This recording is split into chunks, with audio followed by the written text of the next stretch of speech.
Good morning, students. Today I am going to speak on Sufism, which is Islamic mysticism. It is also referred to as Wahdat ul Wujud. I have divided this lecture into three parts. First, I am going to tell you about the beginnings of Sufism, what does the term Sufism mean, and I am going to trace its history, and then I am going to talk about its philosophy. In the second part, I am going to look at the different silsilas which developed in Sufism, and in the third part of the lecture, I am going to look at the impact which Sufism had on our culture and Indian society. So these are the three aspects which I will be covering in my lecture. And here are some paintings about Sufi gatherings and people collecting together, the Sufis coming together and celebrating. Now, if we look at the origin of Sufism, it is said to have originated in a place called Basra, which is located in present day Iraq. And the Muslims who were located in this region started off this as a path to reach the divine. And the divine form who is worshipped in Sufism is the Prophet Muhammad, and all the schools of Sufism consider the Prophet as a manifestation of God. So in that sense, Sufism also branched off from Islam. However, it is interesting to see that none of the ancient Islamic scriptures have a mention of Sufism in them.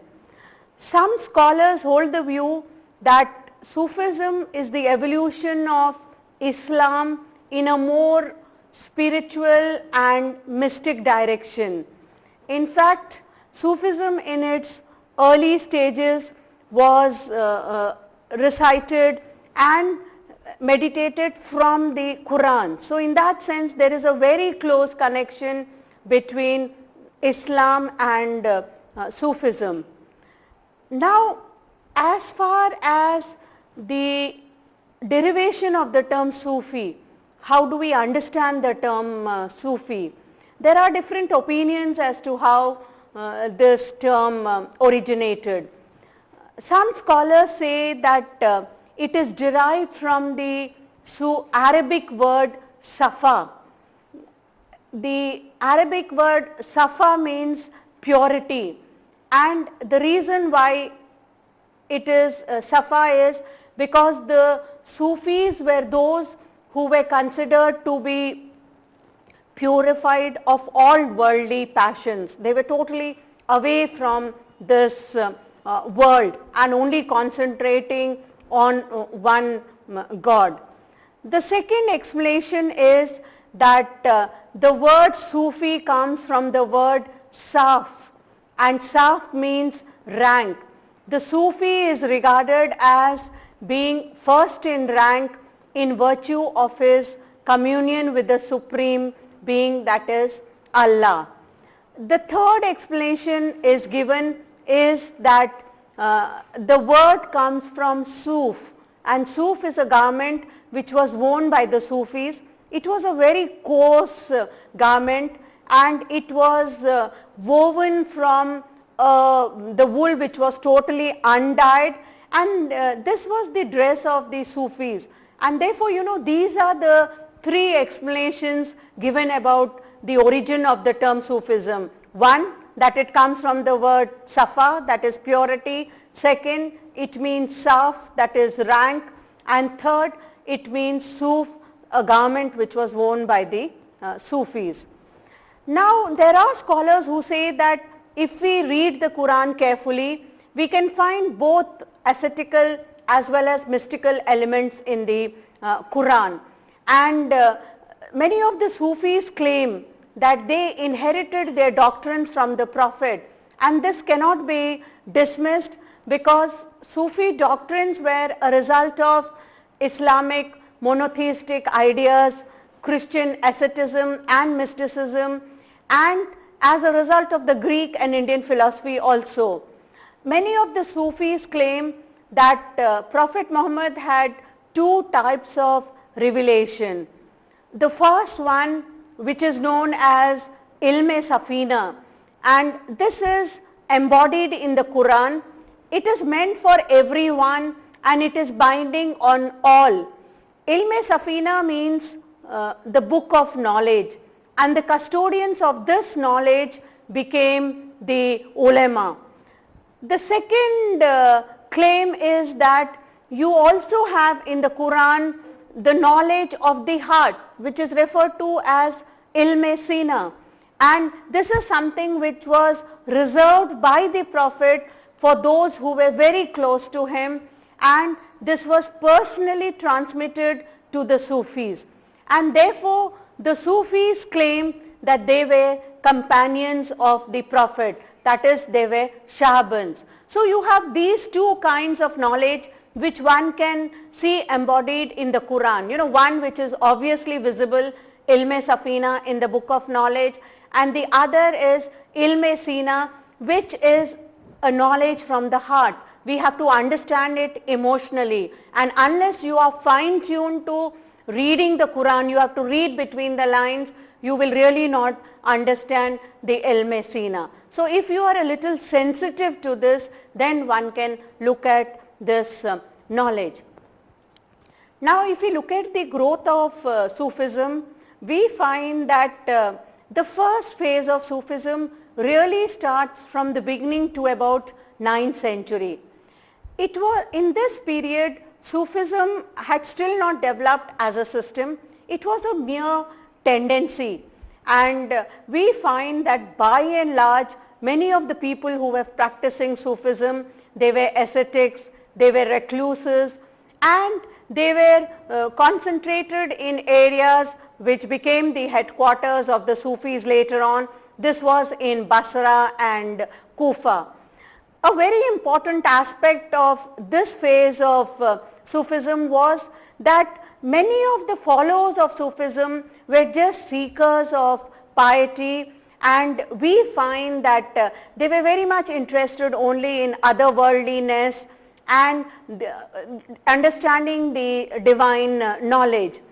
The Sufism of this time had still not developed into a system, and there were only two features which were very important about Sufism at this time.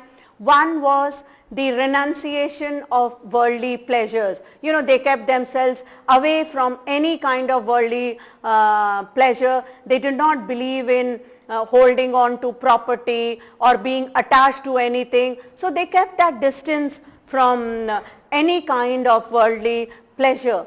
And second feature was there was an intense fear of the judgment of Allah, and this kept them in the right path, that they had to one day face God. And so there was the first phase of Sufism, except for these two features, where most of the seekers were ascetics. They were totally devoid of having any property. They did not have any kind of organization. And second, there was this whole fear of the judgment of Allah.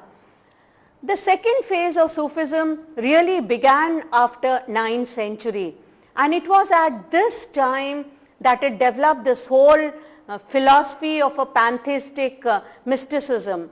Now, pantheistic mysticism is a philosophy or a doctrine which identifies God with the universe. You do not make a distinction between the universe and God. Both of them are seen as one. And it was this philosophy which developed and became an integral part of Sufi thinking. During this period, we find that there were various groups which came into existence, and they differed from each other in terms of their organizational detail. They had different kinds of philosophical notions, and therefore, unlike the first phase, which was just a gathering of few people who were very much interested in seeking this divine knowledge, the second phase was more organized. It had developed, and it had kind of over a period of time developed a philosophy of its own. Now let's talk a little about what is the philosophy of Sufism. Now Sufism is basically a religion which is based on truth of life. It is a mystic tradition that considers a wide range of ideas and practices that emphasize on the attainment of divine love and compassion of the heart. They speak in terms of, the heart being very important, one should feel from the heart, and unless you have this emotion in the heart, you cannot really attain God. In the 14th century, a Sufi saint wrote a book which is known as Principles of Sufism, and this in a sense defined the essence of Sufism, and it says, that this is a science whose objective is the reparation of the heart and turning it away from everything else but God. So, one should be away from everything and only focus on God, which becomes very important. Now, universal Sufism has been defined by great Sufi masters as a way to travel in the presence of the divine force and fill oneself with inner beauty and compassion. The Sufi doctrine spoke about the mystical union of man's soul with God. The world was a mere reflection of the Supreme Being and one that required the aid of a spiritual guide to reach God. The whole emphasis on faith rather than action for the salvation of man. So there was a lot of emphasis which was given, and they also emphasized on God, a peer being very important. You needed a guru to reach the final stages. And the Sufi philosophy was very well developed over a period of time. Now, there are 7 stages to reach God, the 7 muqams. The first 4 stages of these are Ubudiyat, Ishq, Zuhud and Marifat. Now, Ubudiyat is the first stage where a man starts realizing that he is a pure man and he starts preparing for this whole journey to reach God. The second one is Ishq. Ishq is the feeling of this divine influence which leads a human being to the Ishq of God, and everything else is forgotten except his love for God. A very important aspect of this stage is poverty, because unless you embrace poverty and you do not have any kind of earthly desires, you cannot really prepare yourself to reach God. And once you have Ishq within your heart, we find that Zuhud, or the third stage, is where there is a total renunciation of worldly pleasures. The more and more you fall in love, the more you start detaching yourself from the worldly pleasures and moving more in the direction of God. Now, Marifat is the whole concept of knowledge or gnosis, in which the traveler contemplates the attributes and the works of God. There is again a major difference between Sufism and the Bhakti movement here, because the Bhakti movement totally ignored knowledge and they said knowledge does not lead you anywhere. What is very important is you should have the love of God in your heart. Like Kabir says at a place, Pothi pad pad jag mua, pandit bhaya na koi, dhai akshar prem ka, pade so pandit hoy. So, you become a scholar not by reading all these scriptures and books, but if you have love in your heart, you become a pandit. Unlike that, the Sufi said that we cannot totally ignore knowledge. One has to first read, acquire knowledge, and only after acquiring knowledge you will be able to decide and say that this is of no use. And therefore, Marifat is that stage where the disciple acquires a lot of knowledge. He contemplates on the attributes of God, he looks into the works of God. And then as a result of a lot of logical reasoning, which is based on intellect, he abandons this knowledge and he realizes that this knowledge is not going to lead him anywhere, and he starts moving, seeking for the mercy of God. Now the last 3 stages after the first 4 stages are Wasd, Hakikat and Wasl. Now Wasd is a state which leads to a lot of ecstasy. It is a kind of mental excitement where you start contemplating on the reality of God, and this can come in, I am sure you are familiar with, you see sometimes people going in a trance. Chaitanya was known to go into trance, and if you keep repeating the name of God, you can always go into trance. So therefore, Wasd is a stage which comes where you keep repeating the name of God, you go into a trance, and it creates a kind of mental excitement. Now after this is the stage which is called Hakikat. Hakikat means reality, and when you reach this state, your heart is illumined by the true nature of God, and you see the power of God, the strength, the reliability, and you surrender to this God. And the final stage is of Wasl. Wasl is the union where the traveler finds himself face to face with God, and as a result of this Wasl, you have Fana, which is the merger of the individual with the Supreme Being, and there is no difference between the two. So these were the 7 stages through which an individual passes in order to become one with God. Now there were various practices which developed over a period of time as Sufism grew, and some of these practices continue to a large extent till today. A very important practice was dhikr. Now dhikr was, you have practices not only dhikr like hadra and qawwali. Qawwali is again made very popular today, whether it is film music or other kinds of songs, you hear a lot of qawwali.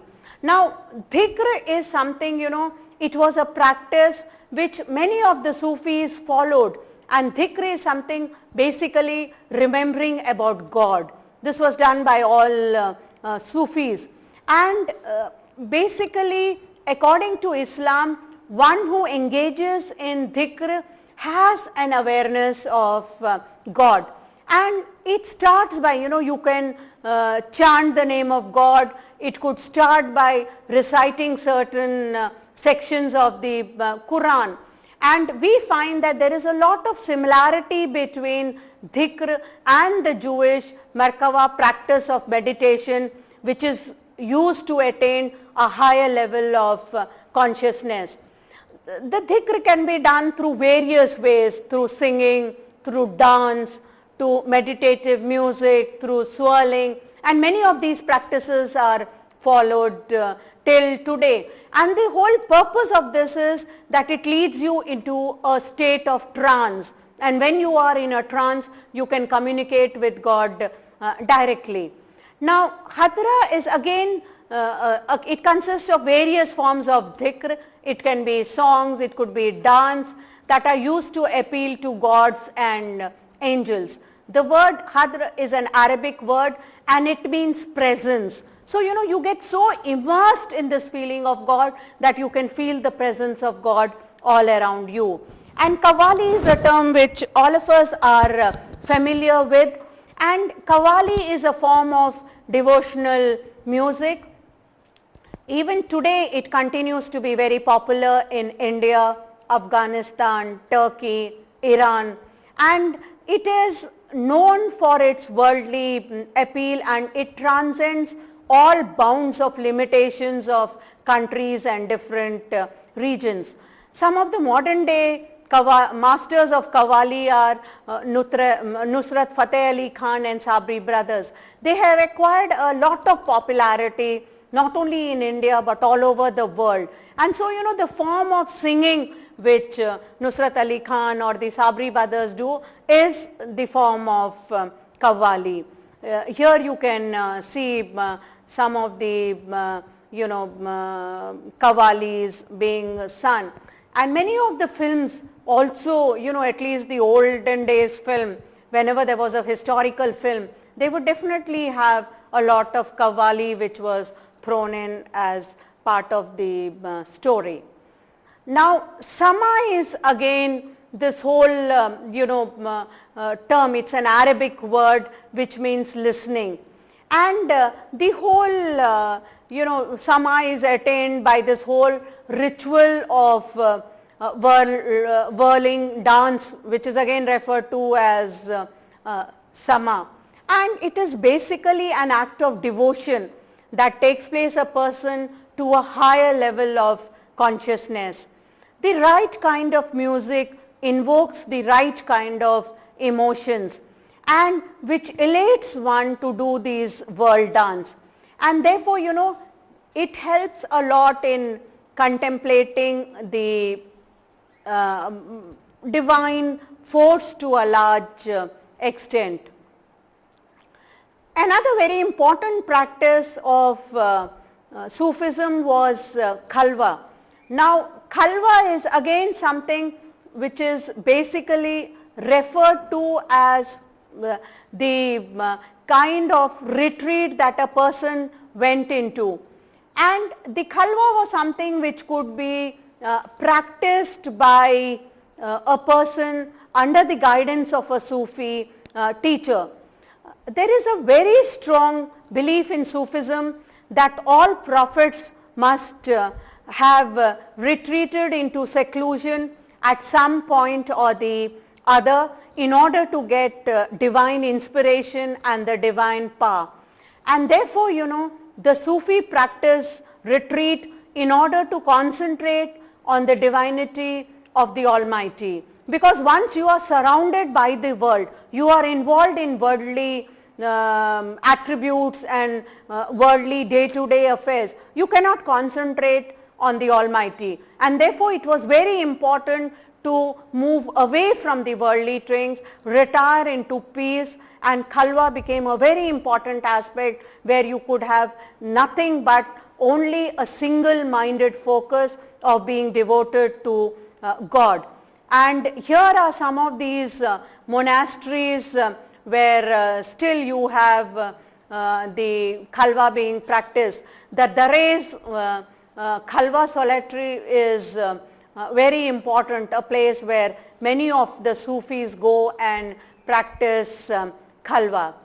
Now, another very important Sufi belief is it is very difficult to disassociate Sufism in India with Sufism and its development outside. Many a times the same saints got associated with a number of different branches of Sufism. There is a very important belief of the Sufis that the saints never die, and one can communicate with his living spirit and discuss their ideology. So, in that sense, there is no watertight compartment between the various divisions of the Sufis, and it was generally believed that a man who is able to establish contact with a large number of saints, whether they are dead or alive, is the most informed. So, you would have these Sufis who would visit from place to place, they would keep wandering from dargah to dargah, because it was believed that if you visited a particular dargah of a Sufi saint, you partook in some knowledge of that Sufi saint. And so, in that sense, there is a kind of fluidity which one can see. Most of these Sufis intermingled with each other. The devotee could move from one shrine to another. Besides this, when a saint was initiated into one order, he made it a point to go and establish contacts with spirits of others. And this he would do by visiting a large number of dargahs. And this became a very popular Sufi belief. Now, if we look at the development of Sufism in India, it is very difficult to pinpoint at a particular date and say that Sufism arrived in India at this point in time. Generally, it is believed that Sufism entered with Islam when the first Muslim saint Talim Ansari was buried in Mylapore. And it was, this was the first, and in fact many of the Sufis came into India prior to the Arab invasion of Sindh. And after 12th century, Sufism really expanded, and their activities grew in India. Now, if we look at the different orders of the Sufis, we find that the most important order was the Chishti order. Now, among all the orders that were popular in India, it is the Chishti order which is most successful and popular, because it knew how to adapt itself to the usage and customs of the country in which it had come to settle down.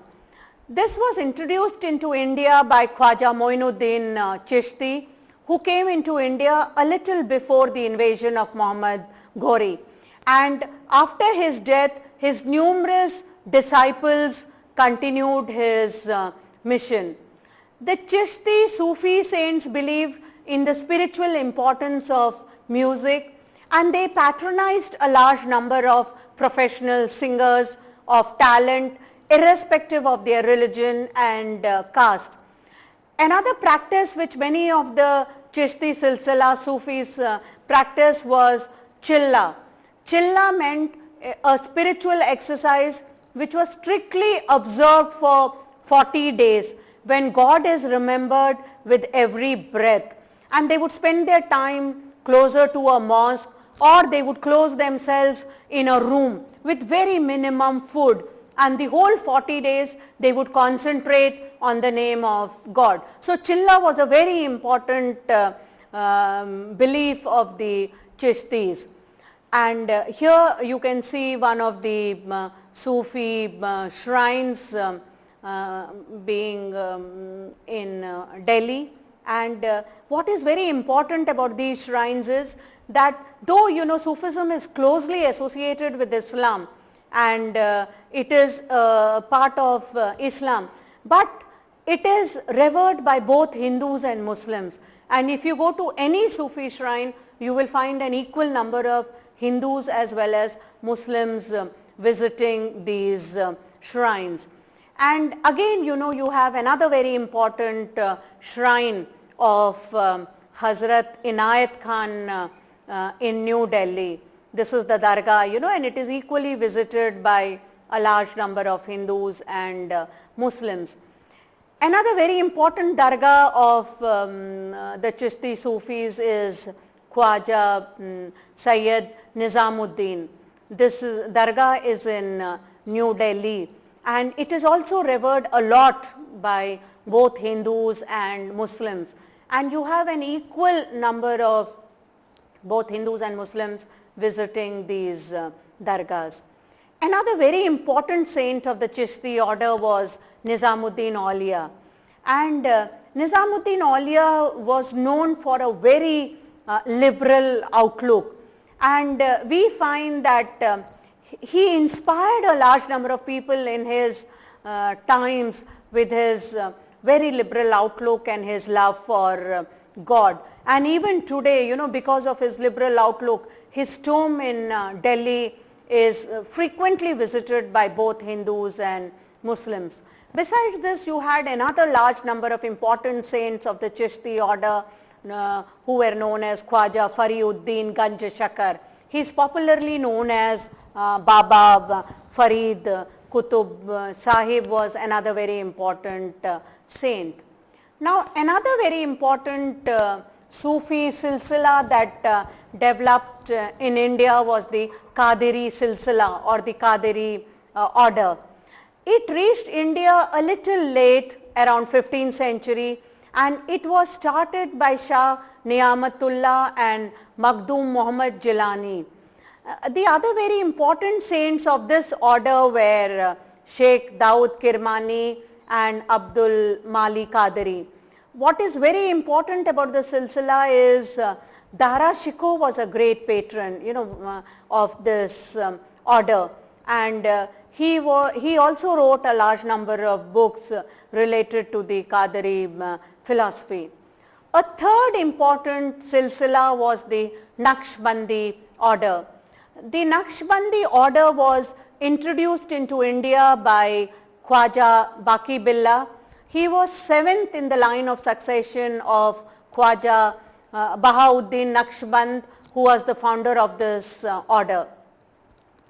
A very important belief of the Naqshbandi order was that they gave a lot of emphasis on the strict observation of the Islamic law, that is the Shariat. And the disciple of Baqi Billah was Sheikh Ahmad Sarhindi. Now he demolished this whole philosophy and the doctrine of unity of being, and in its turn he put in place the whole philosophy of modified monism. Now Khwaja Mir Dard also tried to bring about a synthesis between the whole concept of love and legalism. He regarded himself as both a slave as well as a lover of God. So you know, the Naqshbandi order adding on to the philosophy of Sufism and taking it one step further from where it had originated. The last order of the Sufis was the Suharwardi order. This was introduced in India by Sheikh Bahauddin Zakaria Suharwardi, and he was succeeded by his son Sheikh Sadruddin. Sheikh Sadruddin is known to be very friendly to Balban's son Muhammad Sheikh Ahmad Masood, and it is known that when Sheikh Ahmad Masood, when he went into fits of ecstasy, he neglected a large number of Islamic practices, and then you know, this whole order became divided into two groups. One which is known as Bashara, and they were the ones who were in favor of observing the laws of the Shariat very strictly, and the second was Beshara, those who did not observe the Shariat, and saying that Shariat is after all only a means, it is not the end, and we have to follow the Shariat only as a means to reach the end. And therefore you know, these were the four important orders of the Sufi silsila: the Chishti, the Qadiri, the Naqshbandi and the Suharwardi. Now let's take a look at the development of Sufism and its politics in Deccan, because Sufism continued to play a major role in the Deccan. Historians like K. Nizami and Sayyid Athar Abbas Rizvi have highlighted the spiritual and worldly role of the Sufis, and they tried to establish the fact that there was a very close relationship between the Sufi saints and the medieval Indian state, you know, throughout this period in the Deccan. They have pointed out that the Arab traders were visiting Deccan much before the birth of Islam. In fact, Sufism came into India primarily through the Deccan, and as I have already pointed out earlier, in Mylapore we have the first dargah of the first saint, and therefore the Arab traders had visited Deccan much more before the birth of Islam. And when the first settlement of the Muslims in south, it dates back to the period of the caliphate of Abdul Malik bin Marwa, that is around 692 to 705 ADs. When the armies of Alauddin Khilji and Muhammad bin Tughlaq came into the Deccan, they were accompanied by a large number of Sufis, and the armies of Alauddin Khilji, Malik Kafur and Muhammad bin Tughlaq went back to north, but many of these Sufis continued to stay in Deccan, and they made Deccan as their home, and they spread Sufism over here.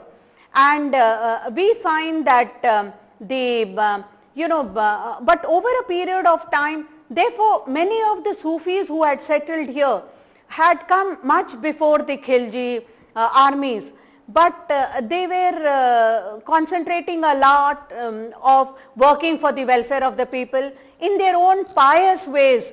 Many of the Sufis were very much concerned about the welfare of society at large. But in spite of this, you know, it could not crystallize in the form of a movement.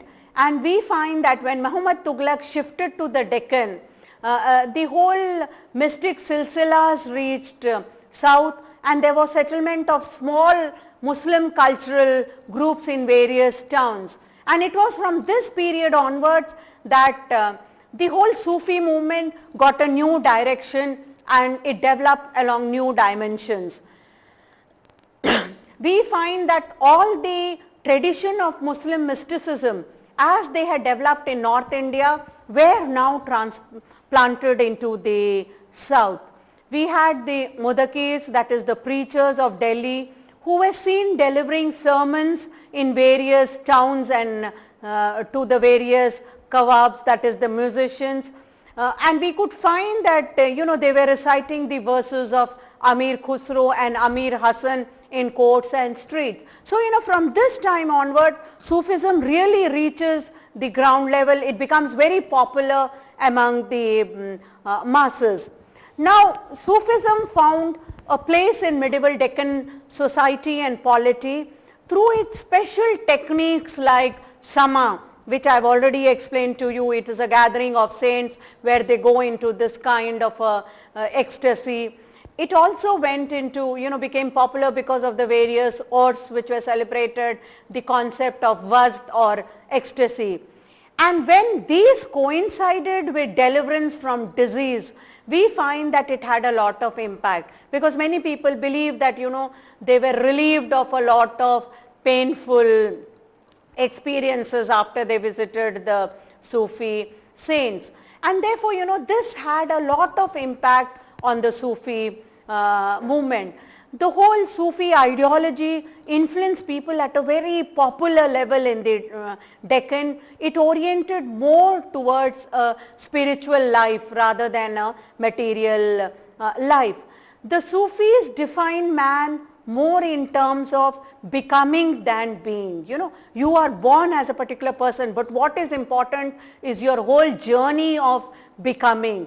And in that sense, they looked upon human life as a storehouse of misery, and one could get salvation only by renouncing worldly pleasure, and only then could one be relieved from the misery of the world. However, another very important aspect is when we talk about the Deccan, the Chishti Silsila in the Deccan, unlike the Chishti Silsila in North India, it did not live in isolation. It did not strip itself of totally social and political loyalties. In the north, the Sufis kept themselves much away from the court. They distanced themselves. But in the south, they were intermingling with politics, with state, and they were influencing both these. And we find that they use their whole mystical identity to realize more fully their political aspirations. So, they also dabbled with politics, unlike the Sufis of North India. And we find that the Sufis organize various worldly organizations like Khankas and Madarsas. They also adapted Turkish, Persian and Deccani ideas and impressions along with their Islamic identity. The Bahmanis who came in the Deccan also played a major role in patronizing the Sufis, and this gave a lot of fillip to the Sufi movement in the Deccan.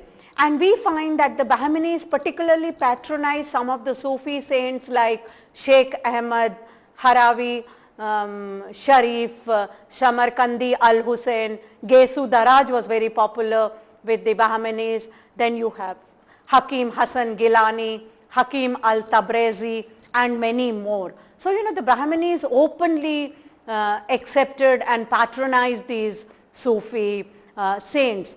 We find that many of these Sufi saints, when they visited the courts in Deccan, they were accompanied by a large number of their disciples, which included Valma, Unara and people who were skilled in various professions.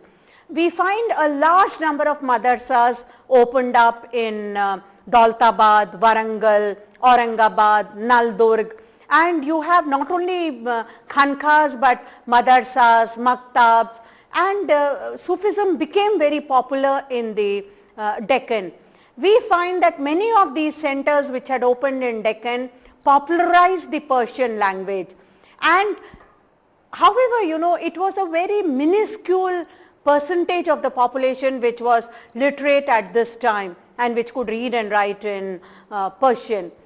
One of the very important aspects of the Sufis was that they tried to establish a direct contact with the common man. They tried to share in the joys and sorrows of the common man, and this led to a development of a new literature. Since the common man did not understand Persian, which was the language of the court, the Sufis developed a new kind of language which is referred to as by the historian H.K. Sherwani as Proto-Urdu. And in the Deccan we have a new kind of language which is known as Rekhta. Now Rekhta is a language which is Deccani Urdu, and this was the Sufis used Rekhta to communicate a lot with the common people. Yet in spite of this, Persian continued to be the official language of the state, but then by and large many of the Sufis spoke in Rekhta, they composed their songs in Rekhta, and many of the treatises which they wrote in this vernacular, they were so simple, they could be easily understood by the masses that they could easily memorize them. And this was one reason why Sufism became very popular in the Deccan.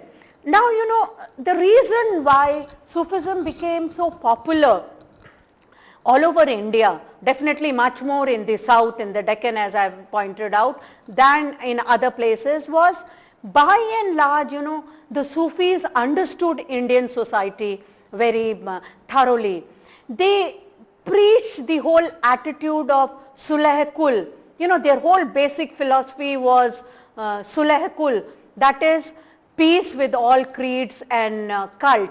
And they were talking in terms of social harmony. They did not only limit themselves to Muslims, but a large number of non-Muslims who had not accepted Islam were also welcome into their fold. They did not lay down a condition that you had to become a Muslim in order to get access to a Sufi. You could be of any religion, you could be of any caste, creed or color, but you were always welcome to a Sufi Khanka if you accepted their whole values of every human being equal. And by and large the Sufis taught to abstain from sin, and they remained detached from material realities of the world. Like I have already pointed out at the beginning of my lecture, one of the basic ingredients of the Sufi philosophy was that they accepted poverty. Poverty they regarded as a major state to reach God. And since all of them believed in this, they did not want any kind of worldly possessions. They were not seeking any kind of patronage or worldly possessions. And we find that a kind of the way their ideology developed, it gave a very strong basis to medieval state. Though many of the rulers did not necessarily accept their ideas, but many of the rulers had a lot of respect for the Sufis.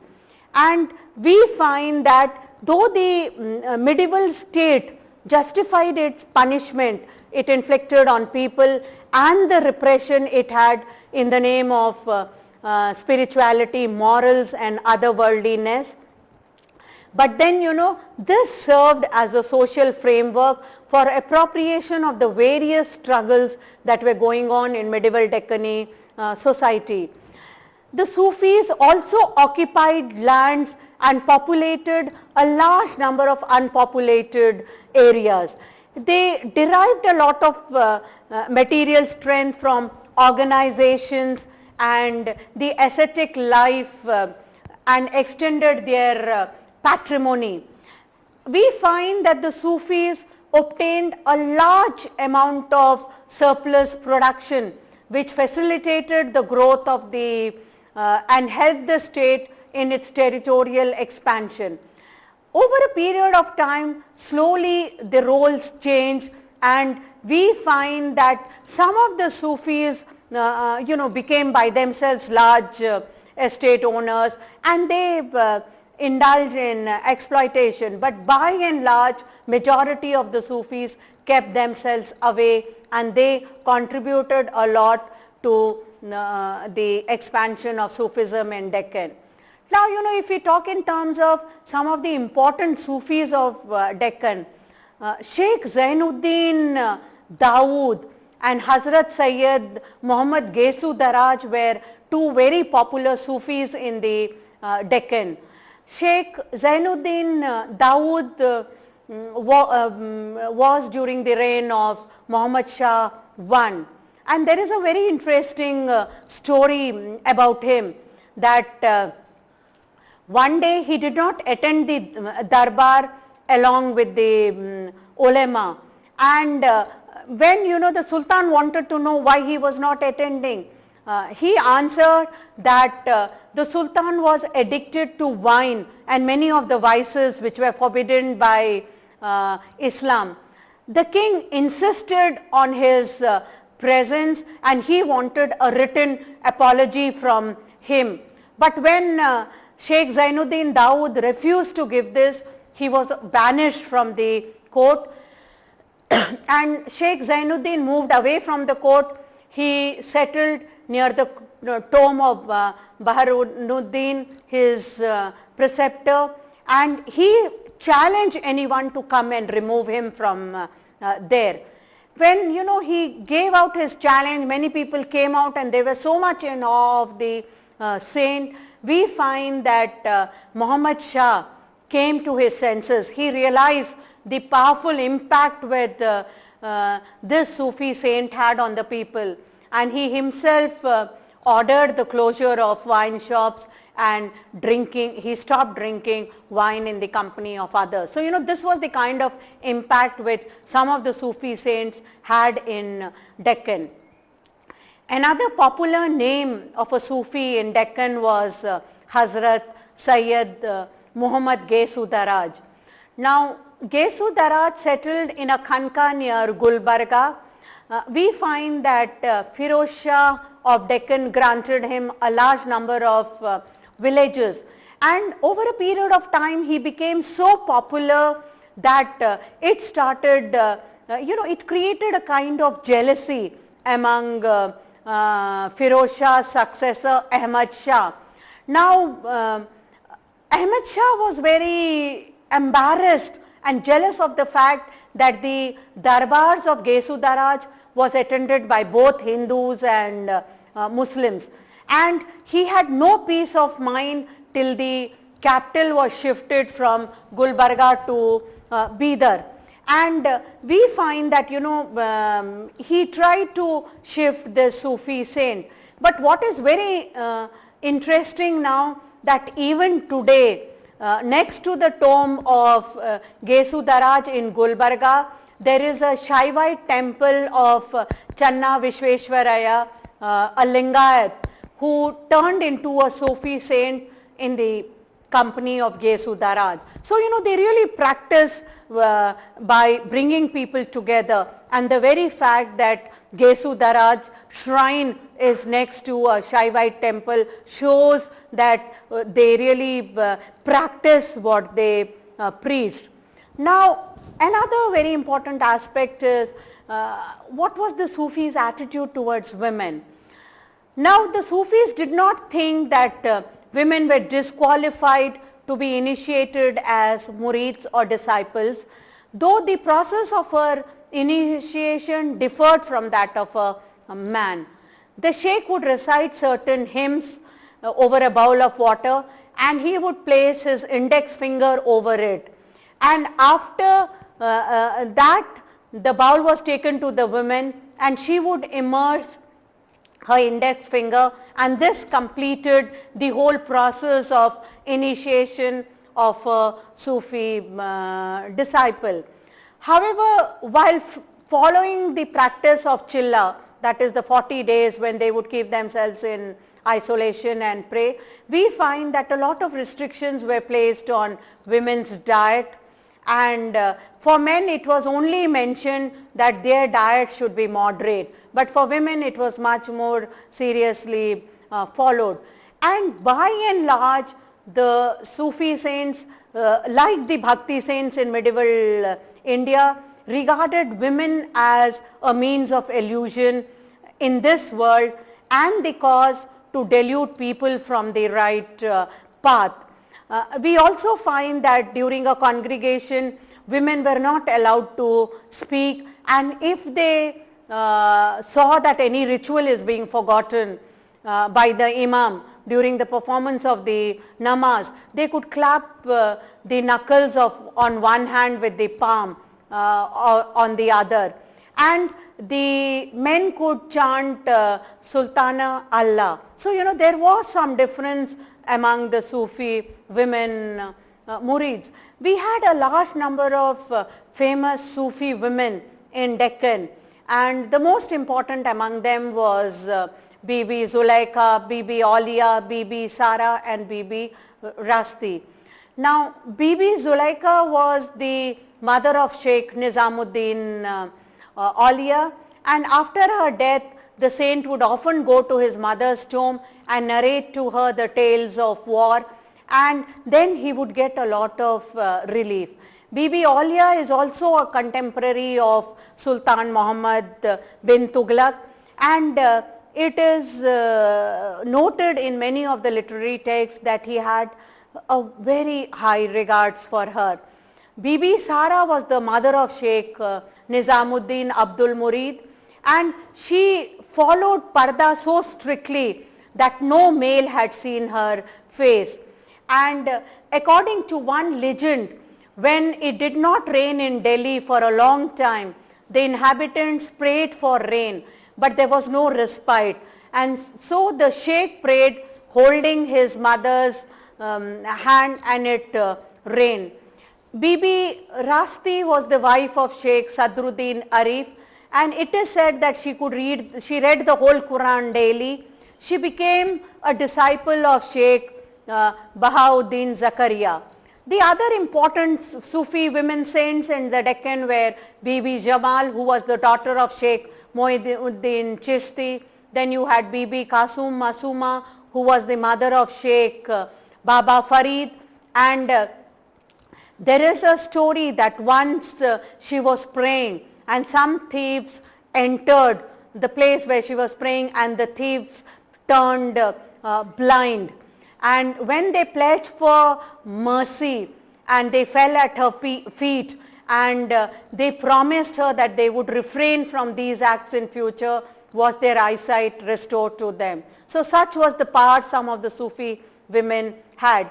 Another much respected name among the Sufi women is of Bibi Fatima Assam. She was very much respected by Baba Farid, that he stated that she was a male in the garb of a female. She had great mystical powers due to her piety and courage. She is also known as an accomplished poetess. Now, if we look at the growth of Sufism, after the decline of Abbasid dynasty, we find that slowly, when the Abbasid Empire was declining in Central Asia, India came to be known as a faraway land whose inhabitants were at par with those of Rome and China. India was regarded as one of the most civilized communities outside the Islamic rule. And this was primarily because so many Sufis had built up khanqahs over here, and these became the focal points for the spread of Islam all over. So the Abbasid caliphs were familiar with the works of the Sufis during this period, and we find that not only you had these main khanqahs, and under them various sub-centers developed, and they owed allegiance to these different orders which I have already mentioned, like Chishti, Qadari, Naqshbandi or Suharwardi, and all of them lived in an environment of peace. And we find that while at that time many of the kings would use political power to control the people, The Sufis did not have any kind of political power. They were exercising their spiritual power, and through their spiritual power they were able to, I would not use the word control, but they were able to bring the people together into their fold. And the main reason for this was the Sufis interpreted Islam in a very liberal way. And we find that the large scale conversions which took place to Islam was primarily because of the Sufis, not so much due to the acts of the king who were trying to spread Islam through sword. And we find that the relationship between the Sufis and the rulers of the Sindh was greatly enhanced by the presence of the Suharwardis, who enjoyed a lot of favor with the Sindh rulers. We find that the Sufis in Sindh had received a stepmotherly treatment until the arrival of the Mughals in 1707, and it is from this period onwards that the Suharwardis became very popular in Sindh, and they really could establish a very strong base. They helped a lot in refining and developing the Indian languages and bridging this whole spiritual gap between the masses and the people. So therefore, even today we have a large number of dargahs of the Sufi saints. Here is one dargah which is in Rajasthan, and which became very popular. This is another, Kapasan, another dargah of the Sufi. Now in my last section, I would like to sum up by talking about the contributions of the Sufis. And we find that a large number of Sufis, eminent Sufis, have a whole vision of Islamic spiritual life was very broad based. It gave a lot of moral courage to the people by awakening them to spiritual values and reliance to God. If you look at the medieval period, we find that it's a period where it is full of calamities such as droughts, floods, and there would always be panic because of the protracted wars. There were so many invasions. Those of us who know the history of India know that this was a period which is filled with a lot of wars, invading armies coming and looting. The condition of the peasantry was very bad, and it was in this environment that the Sufis really played a lot of, they almost had an effect of providing a balm to the people. The early Chistis believed that the contact with the saintly was the only means by which people would renounce the evil and convert to Islam. They did not believe in forceful conversion. The social and economic positions of the masses of Muslim converts who adapted Islam under various pressure was in fact no better than the Hindu masses because of the dominance of the discriminating ruling classes. And in this environment, we find that the Khanqahs offered peace and comfort to thousands of Muslims who crowded the towns. Today, we lack literary evidence, and this becomes one of the most formidable obstacle to present any picture of the village Khanqah, where the tombs of these local peers or murids was there. We really do not have much information on the village Khanqahs, and where a large number of people, whether the dargahs were of real Sufi saints or fake Sufi saints, it's very difficult to say. But we do not have literary evidence at that level, and therefore it becomes a little difficult to really assess the impact. Yet in spite of this lacuna, we can say that there was a major impact which the Sufi movement had, because the Urs which were celebrated in a large number of these dargahs and of the local peers, these became occasions for the celebration, And over a period of time, you know, the Khankas developed into very significant cultural institutions, and they played a major role in the cultural life of medieval India. Now, Albert Schweitzer says that one of the greatest spirit's task is to produce a theory of universe. And it is in this that all ideas, convictions and activities of that age have their root. Now, not only did the Sufis produce a theory of the universe, but they also built their lives in consonance to it. They spoke of the whole doctrine of Wahdatul Wujud, that is, what exists objectively as well as subjectively outside the mind of man as well as inside is one. Meaning that by whatever name we may call it, we can call it universe, we can call it nature, we can call it reality, truth or God. So, the greatest contribution of the Sufis was giving this whole idea, this whole philosophy of a theory of universe, and this was a major contribution which they made in the realm of philosophy. The Sufis also made a contribution not only in the philosophical realm but also into the day-to-day life, because by and large the Sufi mystics believed in a very pacific and non-violent approach to all problems of human society. Force, they said, created more problems than it solved. So they encouraged the development of the faculties of patience and endurance. They felt that self-criticism was the best way to minimize the chances of friction in a society.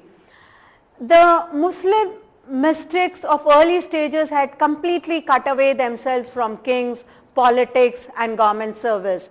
These, they felt, distracted them from a single-minded pursuit of God. They also rejected offers of jagirs, endowments, and they felt that acceptance of such gifts would make them subsequently to the royal wish, and it would curb their independence, which they did not want. And many a times, many of the kings in medieval period offered a large number of gifts and jagirs and government servant to the Sufis, but many of them refused to have them. And the greatest contribution of the Sufis was that they understood Hinduism, and they brought about a much more synthesis between Islam and Hinduism.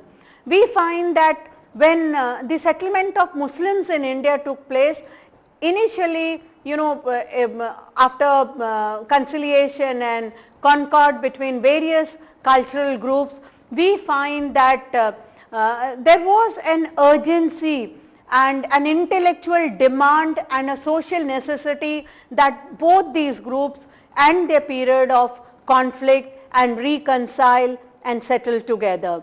Now, Sufis rose to this occasion and they released synergetic forces which liquidated social, ideological and linguistic barriers between groups, and it helped in the development of a common cultural outlook. This was their major contribution, by bringing both these groups together.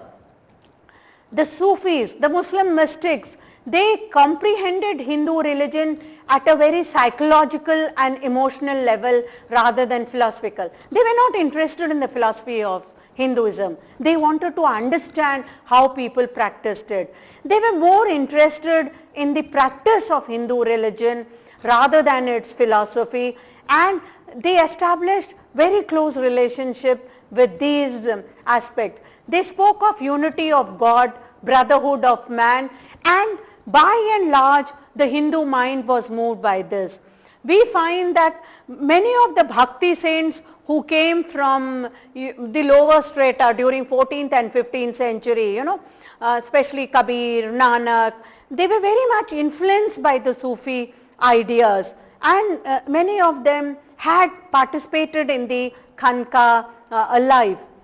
Now, medieval India brought in its wake an urban revolution, and with the establishment of the urban revolution, there was also a moral laxity and social vices were clear. And the whole environment that prevailed in Delhi after the death of Balban and Alauddin Khilji was a decline in social mode. We find that the Khanqahs acted as a counterweight in maintaining moral equilibrium in medieval society.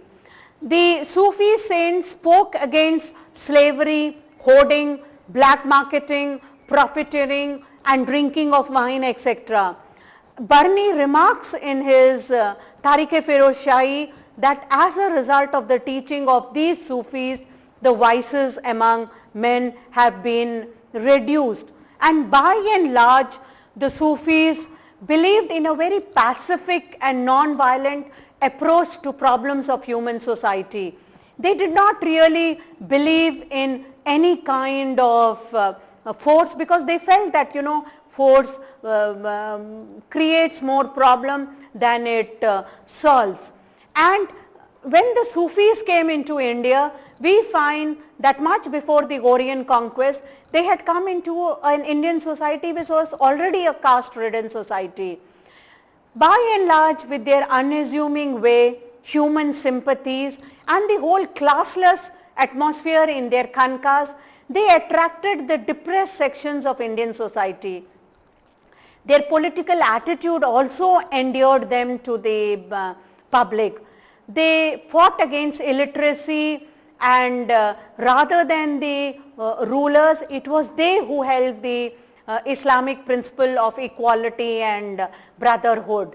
The whole contamination of the court life could not touch the serenity and classless atmosphere of a Khanqah. With settlements of Muslim in India, conciliation and concord between the two groups became an intellectual demand, and we find that the Sufis played a major role in this. They understood Sufism in a much more emotional way. We can really understand much of the contribution of Sufis if we understand their poetry. You know, if we read some of their poetry, they try to, you know, in their whole philosophy of dedicating their whole being to the absolute, the Sufis attained a lot of spiritual goal through intuition, esoteric knowledge and experience of the mystical world. So naturally they were an antithesis of the solely intellectual experience which was fostered by some philosophers. Not only was the Sufi poetry an expression of mystical love, of a thirsty soul seeking an intuitive understanding of God, but it was an avenue for the outlet of emotion and spiritual feeling of otherworldliness, which could never be expressed because of the fury of orthodoxy, social inhibition and political repression, which were very common in the medieval ages. And we find that many of the Nathpanthis and Vaishnavite symbols which were used did not necessarily make them syncretic, and we find that a large number of Sufis used these symbols, and yet, you know, they enjoyed a reputation for a deep devotion to Islam. And we find that both the Sufi poets of the regional languages and the pioneers of the Hindu Bhakti movement rebelled against all forms of religious formalism, falsehood, hypocrisy and stupidity, and they tried to create a world where spiritual bliss was the all-consuming goal. Now we find that the devotion of some of the rulers and members of the governing classes to the Sufis went a long way in making possible the erection of certain masterpieces which still stand today in architecture, such as the tomb of the Suhrawardi Sheikh Ruknuddin Multan, the Khanqah of Mir Sayyid Al-Hamdani in Srinagar, and the tomb of Sheikh Muhammad Gawat in Gwalior and Sheikh Salimuddin Chishti in Fatehpur Sikri. Even the Mughal miniatures did not neglect the Sufi landscape, and some of them integrated Sufi themes in many of their paintings. And we find that Many of the Sufi belief systems and practices had a lot of parallel in Indian philosophical literature, and we find that they were also circumstanced by boundaries of what Islam could politically tolerate. And even most of the Sufis, like Hindu Vedantas, considered formal religion only as a shell. They still didn't reject formal religion, and they allowed the day-to-day average practitioner to follow day-to-day rituals and traditions which could play a useful role. So by and large, most of the Sufis were not outright rebels, but they adapted to the pressure of mainstream religion.